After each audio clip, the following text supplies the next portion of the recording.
Diablo's next dark installment is about to arrive with Vessel of Hatred. And so here are 5 underrated tips for what you can do right now to prepare for the upcoming expansion for the best starting experience. And with that, my first tip, if you haven't done so already, is to catch up on the main story and lore of Diablo 4. Whether it be by replaying the campaign, which I myself personally found very enjoyable and one of the actual highlights of the game, or you could also watch some of the lore recap videos that the official Diablo channel put out, and I'll link them below for you.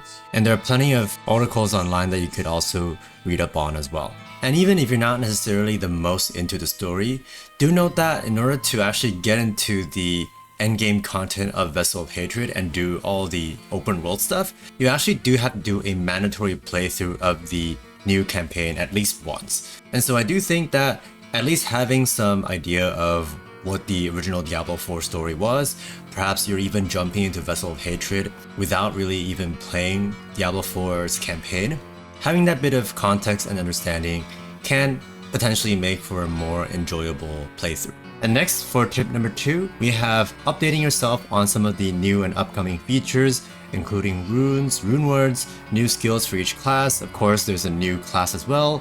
And you can even, if you want, plan out and experiment with and even have a bit of fun with potential Season 6 and Vessel of Hatred builds with a character planner. There's definitely a lot you can play around with and experiment with before the expansion comes out via character planners, such as rune word combinations and how to trigger them. Of course, there are new skill points going to the skill tree, and also new points that you can spec into. You can also rank up ultimate skills now. The Paragon boards have been updated as well. There's also new items, affixes, and of course uniques. And you can even check out some of the builds that people have been saying are the best on the PTR, and of course that could change with the launch of the expansion. But some of the highlights include the new sort of whirlwind, blade throwing rogue build, a companion or shout type of druid. Of course, some of the good Season 5 builds are still going to be really strong, like the Landslide Storm Druid, the Lightning Spear Sorcerer, Necromancers, Bone Spirit's going to be extremely powerful, and you can combine that with some blood skills like Blood Wave. The Barbarian, I'm not too sure what's going to be like the strongest, but Thorn seems to be a strong contender, and perhaps even Whirlwind and say Twisters or with like Earthquake, but we'll see. But I'll definitely link some sample builds in the description box as well for you to check out. Another very noteworthy thing is that a lot of the progression systems and difficulty system has been greatly revamped. So you definitely want to check that out, especially if you want to have a more optimized Vessel of Hatred or Season 6 start. For example, Nightmare Dungeons and the Pit's rewards have basically been swapped to where Nightmare Dungeons will now give you masterworking materials, whereas the Pit will then reward glyph experience.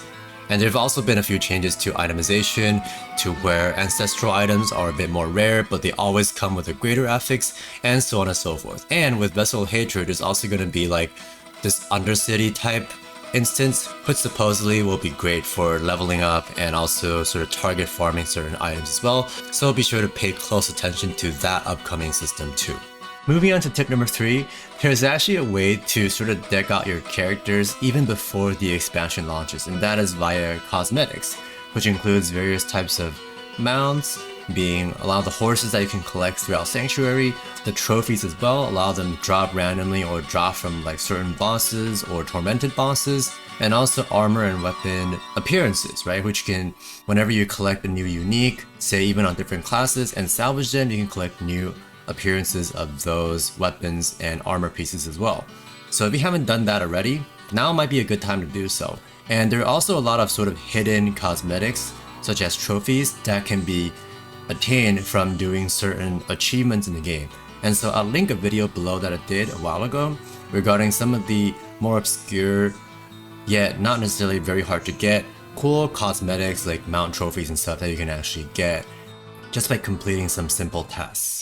And next up, I know that the Eternal Realm and Eternal Realm characters are usually not like a player's priority, but whenever a season ends, of course right now it is still Season 5, a lot of the items that you collect within the season will actually go into like a temporary stash that you'll later have to sort of organize and clean out, or else they'll be basically deleted once like the following season starts, right? Being season 7.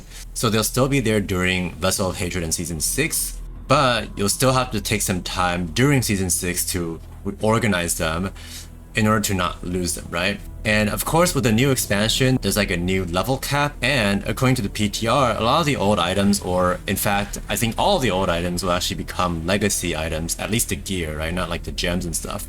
With the gear becoming legacy items, and there being a new level cap, and thus higher item power items that you'll be able to get in the expansion, I actually suggest cleaning out a great deal of your classic Diablo 4 gear, especially weapons, because of course weapon damage scales with item power, and thus with the new level cap, older weapons are going to be a lot less useful, right?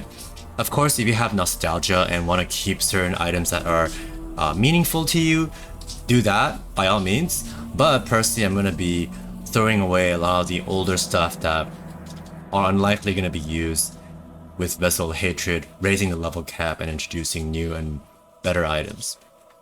And moving on to tip number 5, and that is to grab or ensure that you have some friends, at least another friend, to more reliably be able to run the new endgame content in Vessel of Hatred, that is the Dark Citadel raid, which, by the way, does require a minimum of 2 players to be able to play. Although technically you could party up with, say, random players on the internet using the new party finder, but if you have like a dedicated group or say clan or a friend or a few friends that you can play and progress with, that would probably make progressing through the raid and also solidifying strategy within the raid a lot more smooth.